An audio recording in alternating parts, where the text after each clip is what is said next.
Magandang araw. So for today's video guys, ito papalitan natin ng LCD. Kung nakikita nyo guys, Huawei Y6P. So lumang-luma na siya. Y6P I think. I forgot. O ata. Basta ito siya Huawei. This is was released 2020 back then. So sira-sira na yung ano niya, LCD niya. So papalitan natin siya ng LCD din, papaganahin natin siya. Bago natin tanggalin, re-reheat muna natin yung glue niya. So ang pang-reheat ko ng glue is DIY lang, no? So sa bahay lang to. Wala akong shop. So kung ano lang yung meron ako, so yun lang yung gagamitin natin. So let's go.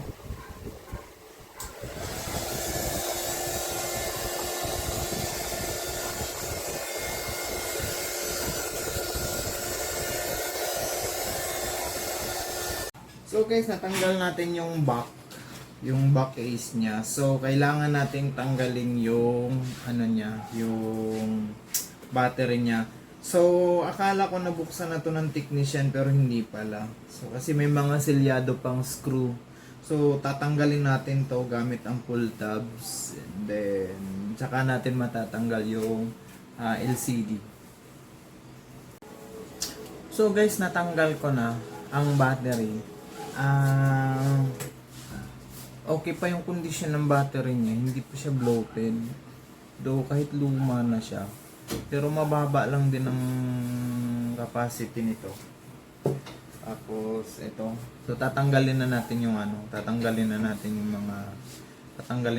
yung lumang LCD. Guys, ito natanggal ko na yung LCD niya. Tanggalin mo lang yung yung parang adhesive, tapos tatanggalin mo to dito. Tapos yun, reheat mo lang ng konti, tapos aangat na yan. So ito na yung replacement guys. Papasok nyo muna dito yan.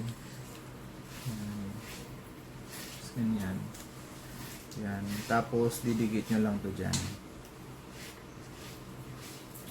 Pero linisin pala muna natin to. Lilinisin ko muna to guys. Then pag buo na siya, papakita natin kung gumagana or may iba pang sira.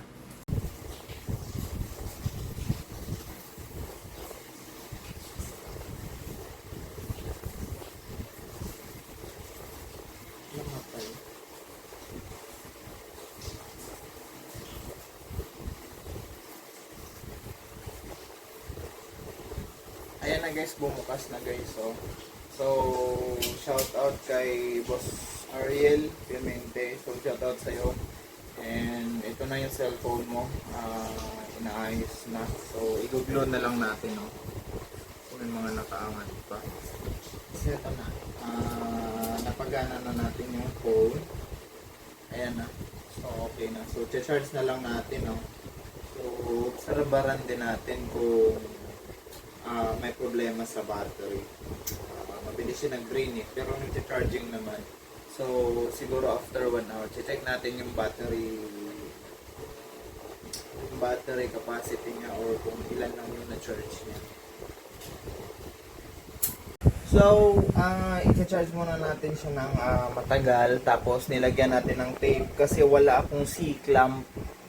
kasi akong C-clamp para magdikit ng maayos yung adhesive. So, masking tape na lang. DIY lang din naman anyway. So, yun lang. Share, subscribe din. Kung gusto nyo ng DIY na mabibila na LCD, sa link sa description below. Sa Yale Basket, nandyan yan guys. Adios.